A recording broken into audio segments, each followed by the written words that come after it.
Allez, c'est parti. Bonsoir à toutes et bonsoir à tous. Nous sommes en direct avec Yvan Lachaud, président de Nîmes Métropole. Bonsoir Yvan, comment vas-tu?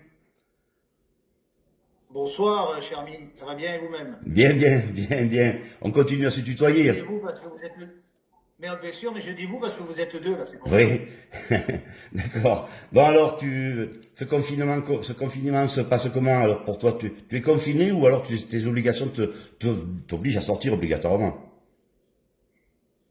Bah, je dirais les deux. D'abord, moi, je vais pas me plaindre parce que j'ai la chance d'avoir un jardin puisque j'habite en Garrigue. Et puis, mes journées, je me confine à peu près la moitié de chaque journée à peu près, sachant qu'entre mes activités à l'agglomération et à Dalzon, certes, je fais beaucoup de choses par visioconférence, mais j'ai beaucoup d'obligations en présentiel. Ce matin, par exemple, j'ai fait trois visioconférences depuis Dalzon. Et puis, deux, trois fois par semaine, je suis à l'agglomération. Mais là aussi, avec des réunions en visioconférence, soit avec les présidents de groupe, soit avec le cabinet, soit avec l'administration, pour que ça fonctionne, quoi. Voilà. D'accord. Mais, comme dirait l'autre, tant qu'on a la santé, tout va bien, quoi. Tout à fait, tout à fait. On en parlera tout à l'heure. Alors, une seule question politique, hein. Est-ce que la hache de guerre a été enterrée et y a-t-il eu un rapprochement entre Yvan Lachaud et Jean-Paul Fournier dans cette période si difficile? Bah, si tu avais d'autres questions, tu pourrais me les poser. Moi, j'ai pas de hache de guerre. Simplement, j'ai été mis dehors d'un système dans lequel j'étais dans l'Union. Voilà, et depuis, je n'ai pas eu de main tendue de la part de Jean-Paul Fournier. Donc, il m'a exclu. Voilà, mais je crois qu'aujourd'hui, il y a des choses tellement plus importantes. Et je pense que ce que nous vivons aujourd'hui doivent montrer à ceux qui sont capables de tels actes que dans la vie, il faut faire preuve d'humilité, de bienveillance et de main tendue. Bien.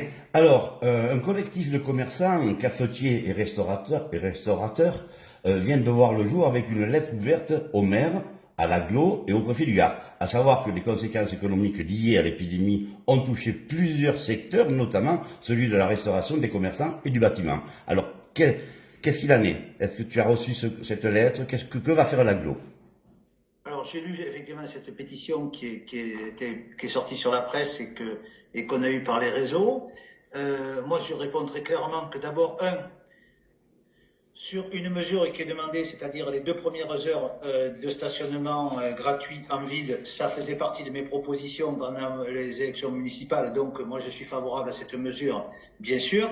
Deuxièmement, s'agissant de l'augmentation du trambus, c'est-à-dire de l'augmentation des plages horaires, notamment le soir sur T1 et T2, on va le faire étudier et je pense que dès qu'on pourra sortir du confinement, à mon avis, mais là j'ai besoin quand même d'une validation des élus de l'agglomération, mais moi j'y serai favorable dans la mesure où ça permettra de faire revivre le centre-ville le soir. Je suis complètement d'accord avec ça.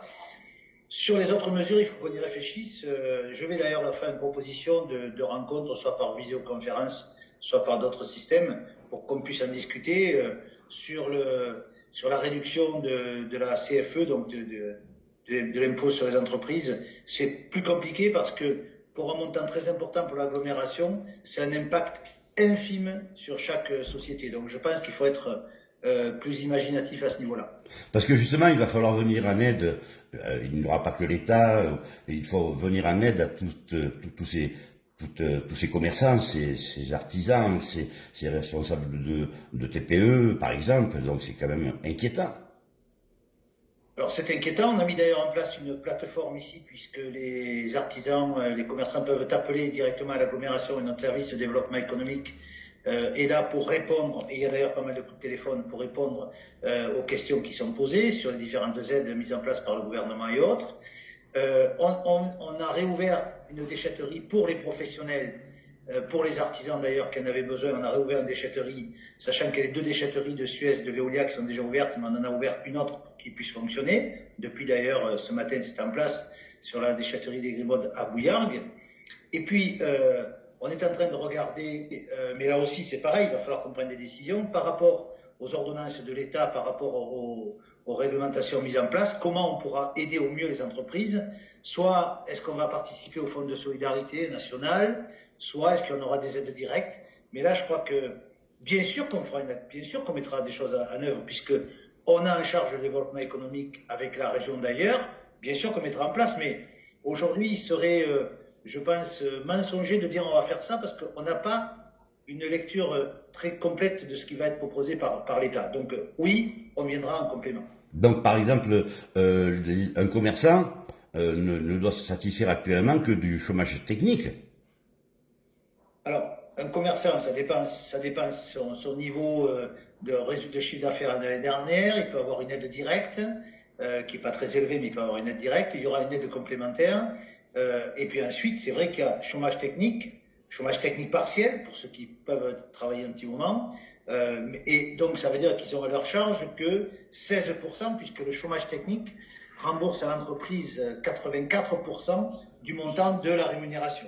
Donc il reste 16% à charge, mais c'est vrai qu'aujourd'hui, quand même, les banques décalent les remboursements de capitaux de 6 mois. Donc il y a quand même un certain nombre de mesures qui sont mises en place. Mais là aussi, moi je suis très ouvert. Et on aidera au redémarrage économique. Donc, c'est une nécessité, pour moi c'est une obligation. Donc, tu nous disais qu'un numéro de téléphone était ouvert justement à une plateforme pour pallier à tout cela, pour aider les commerçants, pour aider les entrepreneurs. Oui. Hein. Donc, oui, à Nîmes Métropole. Il y a un contact régulier avec la Chambre des métiers notamment, puisqu'on a eu encore Henri Brun au téléphone là-dessus, et c'est avec lui d'ailleurs qu'on a réouvert la déchetterie des Grimaudes. D'accord. Bon, donne-nous des nouvelles du groupe d'Alzon en Chine. Alors ça c'est une bonne question aussi. Je ne sais pas si on va s'en sortir, parce qu'aujourd'hui, les expatriés qui ont quitté le territoire chinois, c'est-à-dire les francophones et les anglophones, qui soient français, canadiens, suisses, africains francophones ou autres, aujourd'hui sont rentrés dans leur pays et ne sont pas systématiquement retournés en Chine. Donc c'est vrai qu'aujourd'hui on a très très peu d'élèves. J'ai déjà 2 profs qu'on a rapatriés. Je ne suis pas sûr qu'on puisse, après cette crise, conserver notre institution, en tout cas telle qu'elle est aujourd'hui, à Chengdu. Bien sûr qu'on va garder des relations avec Chengdu parce qu'on a des échanges qui existent depuis 20 ans, mais je ne suis pas sûr qu'on puisse garder notre système d'enseignement parce que justement, il n'y aura que peu d'expatriés qui vont retourner en Chine.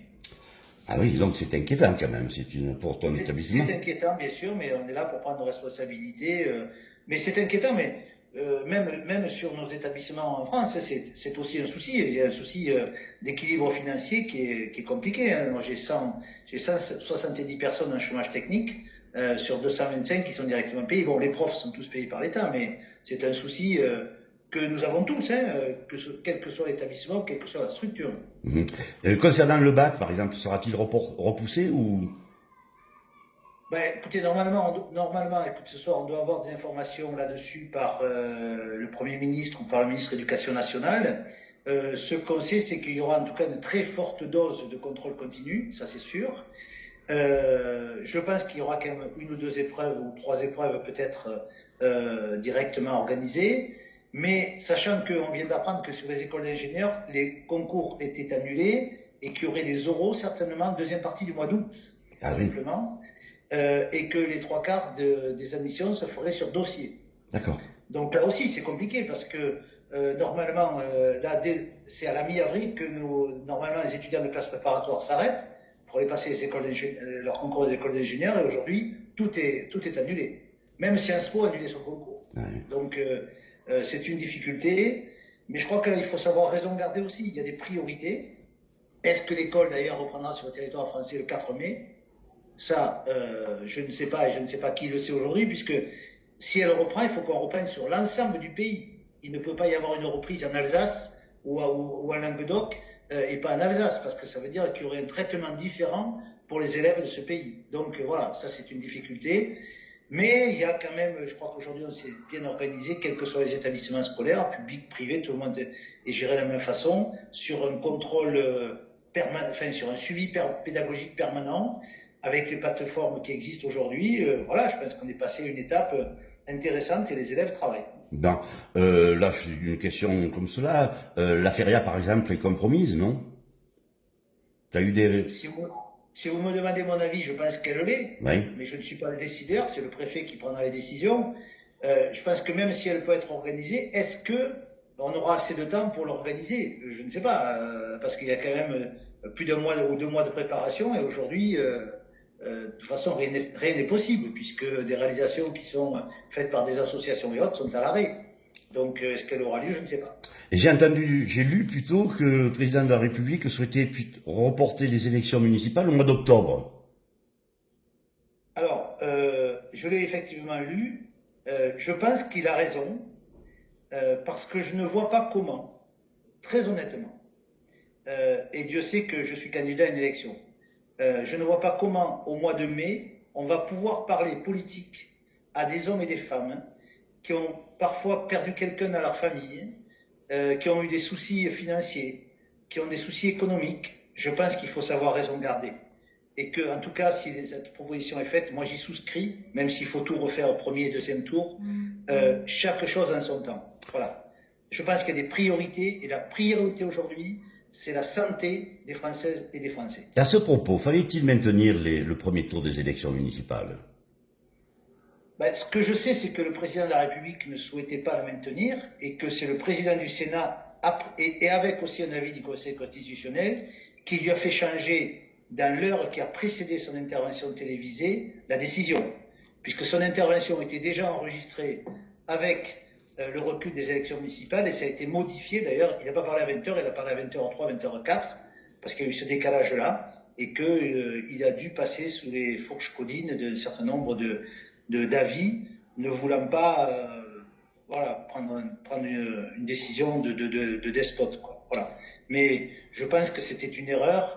La preuve en est, c'est que quand 30% des Français vont voter, ça veut dire que la large majorité n'est pas favorable à ce vote-là et qu'aujourd'hui, les gens avaient d'autres soucis, notamment de peur, puisqu'on nous dit aujourd'hui qu'il faut être confiné, ben, c'est vrai qu'il y avait des risques. Voilà. Très bien. Mais Oui, tout ça, je crois que ce qu'on vit là doit nous permettre de relativiser toutes ces histoires-là, même si elles sont importantes. Voilà, il y a des priorités dans l'œil. Est-ce que vous êtes intervenu, Nîmes Métropole et toi et tes services, concernant les masques pour pouvoir les distribuer à la population et notamment en premier lieu, bien sûr, aux services de santé? Oui, avec la préfecture, nous avons fait en sorte que les communes de l'agglomération qui détenaient des masques, notamment depuis le H1N1, de les rebasculer sur l'agglomération et sur la préfecture, qui les a distribués. Et on a mis aussi en contact de deux entreprises et de deux personnes qui détenaient des masques avec la préfecture pour pouvoir les distribuer. On en a eu d'ailleurs un grand nombre. Bien, il va falloir clôturer cette émission parce que on le fait avec des moyens techniques précaires. Hein, donc, merci en tout cas d'avoir participé à cette première. C'est une première pour nous. Un petit moment avec. Ce n'est pas un tête-à-tête, c'est un petit moment. Eh bien, je suis très heureux de faire la première. J'espère que ça vous portera chance, cher ami. Bon, alors à ton avis, avec cette saleté de virus, pardonnez-moi, les rapprochements entre individus ne seront plus les mêmes. Et quel est ton sentiment? Je pense que cette crise-là, qui est dramatique, hein, quand on voit le nombre de morts, et ce soir on va prendre le nombre de morts en EHPAD, qui va être colossal, doit nous amener à de l'humilité, comme je le disais tout à l'heure, à de la bienveillance, à faire en sorte que, moi je le dis souvent d'ailleurs, quand on se lève le matin et qu'on n'a pas un cancer ou qu'on n'est pas malade, ou en tout cas qu'on ne le sait pas, on n'a pas le droit de dire ça va pas. On a le devoir de regarder son voisin avec bienveillance, avec un côté positif des choses. Donc je pense que ce que nous sommes en train de vivre fera nécessairement changer les relations, en tout cas ramènera certainement un autre mode de relation dans notre société et permettra, je l'espère, à un grand nombre de personnes de relativiser tout ça en se respectant davantage. Bien, donc tu es président du Nîmes Métropole au moins jusqu'en octobre. Oui, écoutez, je n'en sais strictement rien. On verra les décisions prises sur les élections. En tout cas, tant que je serai président de Nîmes Métropole, j'assumerai mes responsabilités. Je crois que je les prends au quotidien. D'ailleurs, après notre direct, je me rends voir les éboueurs, puisque je vais voir Suez qui fait la collecte pour les remercier, parce que c'est un travail important qu'ils font. Je veux les saluer d'ailleurs. Je suis allé saluer les conducteurs de bus à 2 reprises et je vais y retourner un matin.